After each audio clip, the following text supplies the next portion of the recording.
Tonight, we're tracking two storms, one set to become a hurricane. The major system hitting, flash flood alerts stretching 1,000 miles. D.C., Philly, New York, and New England in the path. And then the tropical storm strengthening at this hour, swirling off the coast. The breaking news tonight, the mother, minutes away from execution here in the U.S. The plea from Pope Francis to spare her life. The parole board's decision. The showdown, the head of Planned Parenthood in the hot seat after what was captured on those controversial videos and that moment at the debate. Its heart beating, its legs kicking. Tonight, questions about that video now answered. The midair scare the passenger plane forced to land, the brakes igniting a fire at JFK Airport. And the new iPhone for $1? Tonight, the company's racing to get your business. This is ABC World News Tonight with David Muir. Good evening, and we begin tonight with those two storms, the tropical system getting stronger as we come on the air. The new track on that in just a moment. But first, the storm already hitting and about to barrel up the coast. 20 million Americans from North Carolina all the way to Maine. Washington, D.C. getting hit late today. Philadelphia, New York, Boston, interior New England will be dealing with this over the next 24 hours. Already, the commute has been a mess as it travels up the East Coast. These images from outside High Point, North Carolina, that stairwell turned into a waterfall. Flooded streets in Fort Walton Beach, Florida. A dangerous night of driving ahead. We've got it all covered. The new storm tracks for both. And Chief Meteorologist Ginger Z leading us off. Plowing through the evening commute. This is the first time it's ever got up this bad. Even submerging part of this campus. A wet and wild day at James Madison University. Flash floods from Virginia through North Carolina. More than 2 inches of rain in just over an hour, flooding parking lots in High Point, North Carolina, sweeping away a car, forcing a chaotic water rescue. This water tonight really surprised me, how fast it will carry you down the river. All that moisture surging north into Virginia, consuming roads, stressing the drainage systems, and taking over backyards. It's that same tropical moisture that doused the panhandle of Florida with a foot of rain Monday. Tonight, it meets the cold front, and the Northeast is in the crosshairs. A mess ahead this evening. First, let's get right to the storm hitting now. Where is it, Ginger, and where's it headed? Well, let's start right with those flood watches, David, because that's going to help us to kind of line this out for tonight. Boone, North Carolina to Holton, Maine. It's a big stretch of the Northeast and Mid-Atlantic, and the heaviest rain is falling right now in Northern Virginia, making its way into Maryland. We've already seen pictures that you saw just moments ago, and we'll see more. I want to take you through the early morning hours. Wednesday, 4 a.m. That's when Philadelphia to New York City is still getting it, but it goes inland from there. I stopped it at 9 a.m. because Boston is drenched at that time, a drive time. Most of us clearing out through the afternoon and evening on your Wednesday. All right, going to be a mess Wednesday. We'll be driving safely. We're warned. In the meantime, the tropical storm, that's gaining strength. Right, and this is a completely separate system. So we look at the satellite right now. That thing has hardly moved. It's moving west-southwest at about 5 miles per hour. The max sustained winds, 65 miles per hour now. It should become a hurricane within the next 24 hours. And look what happens. It hardly moves. The confidence is high through Friday that it gets west and southwest. It becomes much lower as we see that cone of uncertainty still off the coast through late weekend. All right, tracking this straight through GMA in the morning. Ginger, thank you. Now to the other breaking headline involving a Georgia mother on death row scheduled to be executed within the hour. This evening, a plea from Pope Francis asking that the prisoner's life be spared. Her children pleading for her life with that help from the Pope, who sent a letter to Georgia authorities saying, "I implore you." Tonight, the Holy Father's plea apparently not enough. The board's decision is now in, and here's ABC's David Wright. Even a plea from Pope Francis wasn't enough to spare the only woman on Georgia's death row, set to be executed within the hour. Kelly Renee Gissendanner, convicted in 1997 of conspiring with her lover to stab her husband to death. The lover, who actually wielded the knife, is not being put to death because he confessed and struck a plea deal. Gissendanner wasn't even present for the murder. She's been a model prisoner studying theology on death row. Her children pleaded for her life in videos such as this. Every day I feel like my world is just falling apart. Pope Francis asked the Georgia Parole Board to commute the sentence to one that would better express both justice and mercy. Every life is sacred.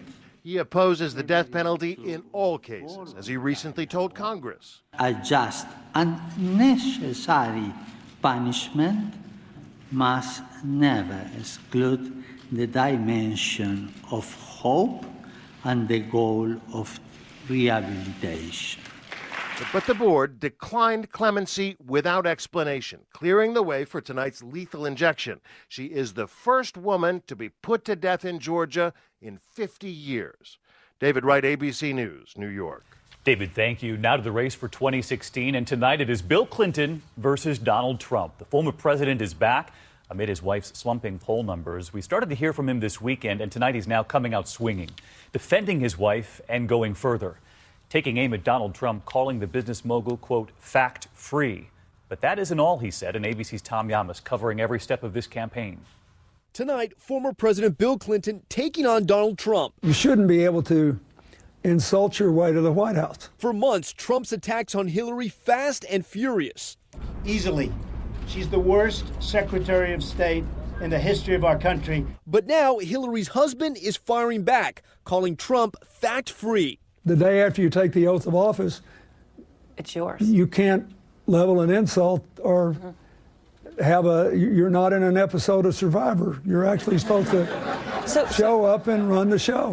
And tonight, Hillary Clinton is using Trump's words against him. And Hillary, who's become very shrill, you know the word shrill? She's become shrill. In a new fundraising email, the Clinton campaign painting the remark as sexist, saying, is the woman who asked for the raise she deserves shrill? Trump insists he wasn't being sexist.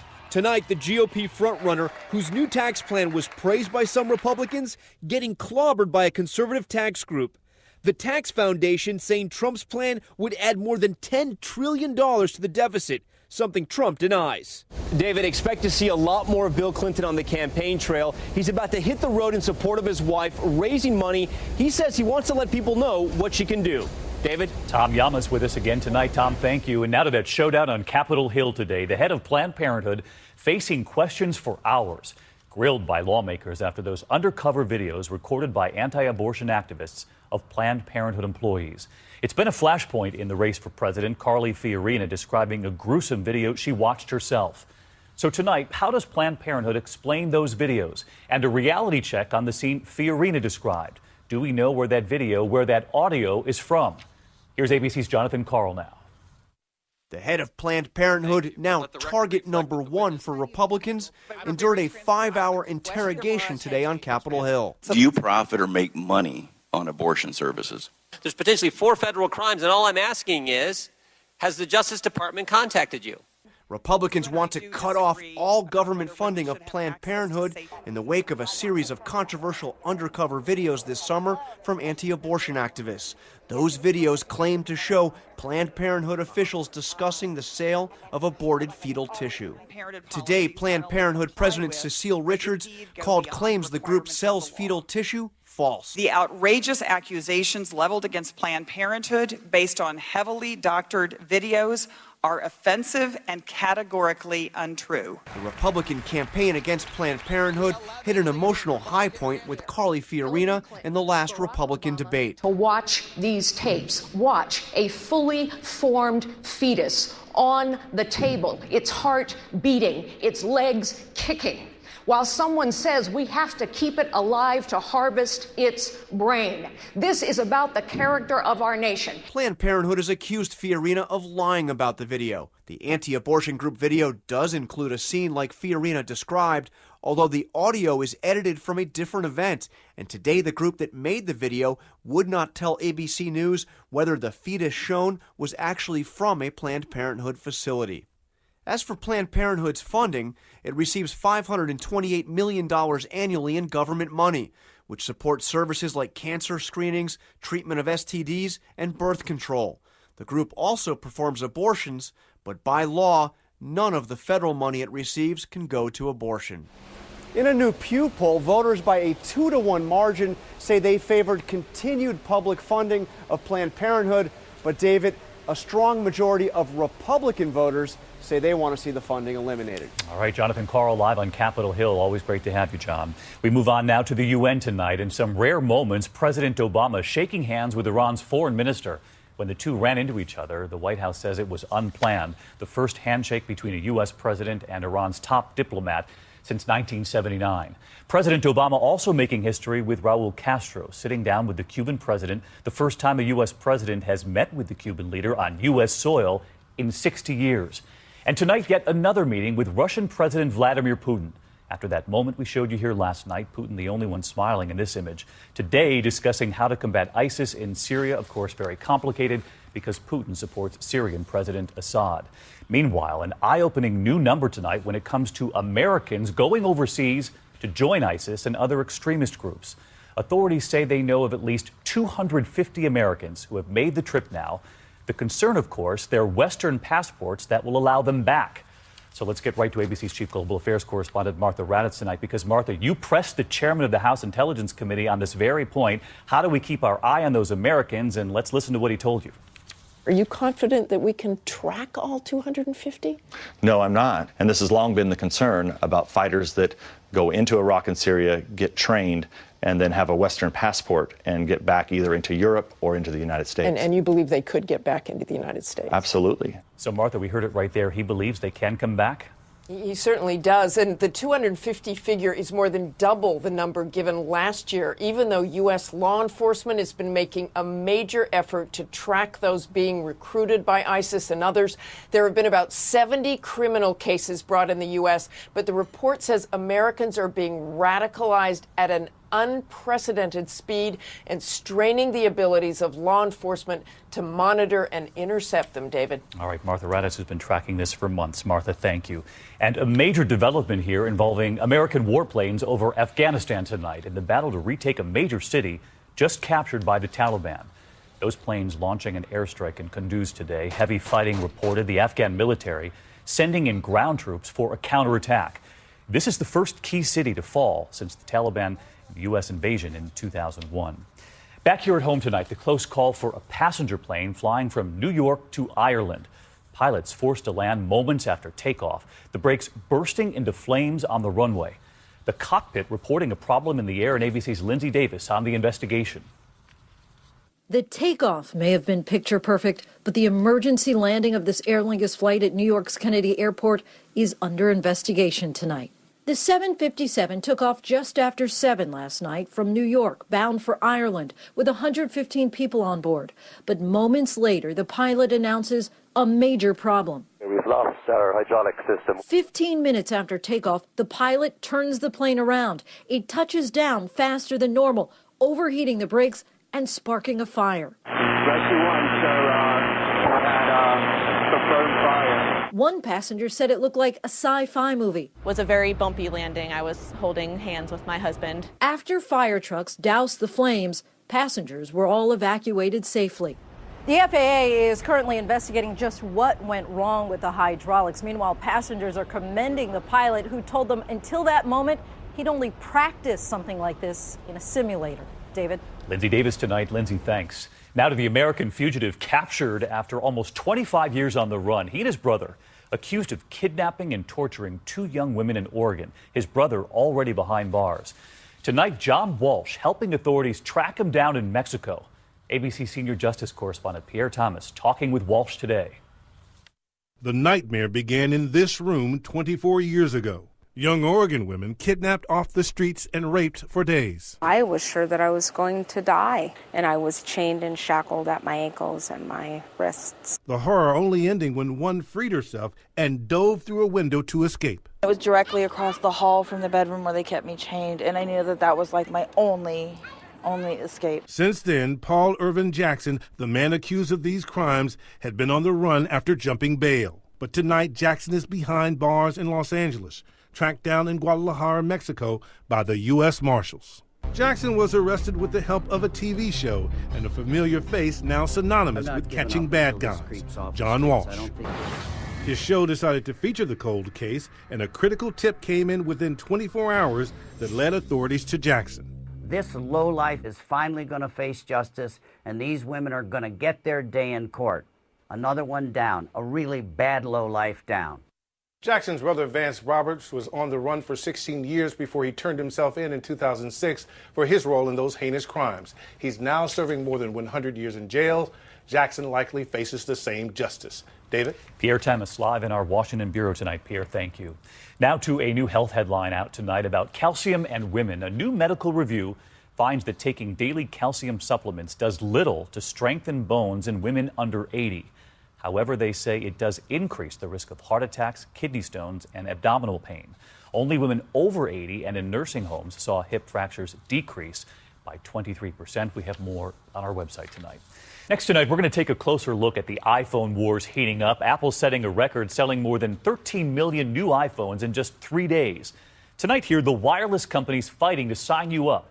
ABC's Rebecca Jarvis with the list of deals. Tonight, the hottest selling phone of all time.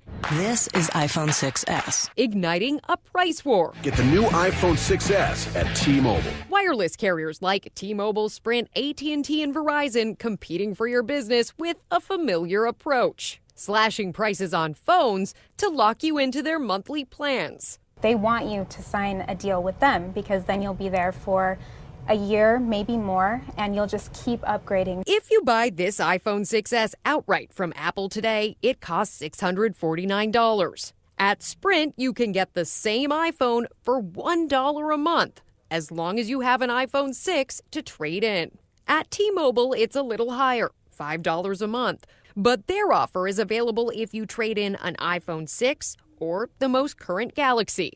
But buyer beware. Cancel that wireless service and you'll be facing a much bigger bill for the device itself. If you wanted to go to a new carrier, you'd have to pay off the phone. Yeah, exactly. But then the phone belongs to you and you can take it wherever you want. Competition usually helps us shoppers. In the meantime, Rebecca, can you still trade in your old phone or sell it? You actually can sell it, David, and you'll make about $300. This is an iPhone 6. If you were to sell it right now, you could make about $300, but then, of course, you'd have to go out and buy the phone. That would be an additional $400. To the index tonight, a bee invasion on a highway in Oklahoma. A semi-truck carrying honeybees. Look at this, rolling over on Interstate 35 there, unleashing a swarm. Beekeepers on the scene. And look at the view from inside the windshield there, covered on that car. An estimated 1 million honeybees. The Forbes list of richest Americans out tonight, and at the top, Bill Gates, not quite a surprise there. Warren Buffett at number 2. At number 7, Facebook founder Mark Zuckerberg. Donald Trump, by the way, clocking in at number 121. And the youngest, 25-year-old Evan Spiegel, founder of Snapchat, at number 327 tonight. And so cute, it hurts. Bebe, the month-old panda at the National Zoo, wait for it, snuggling with mom. That was the sneeze. And the reason we bring this up, we were reminded of the other panda sneeze, Bebe.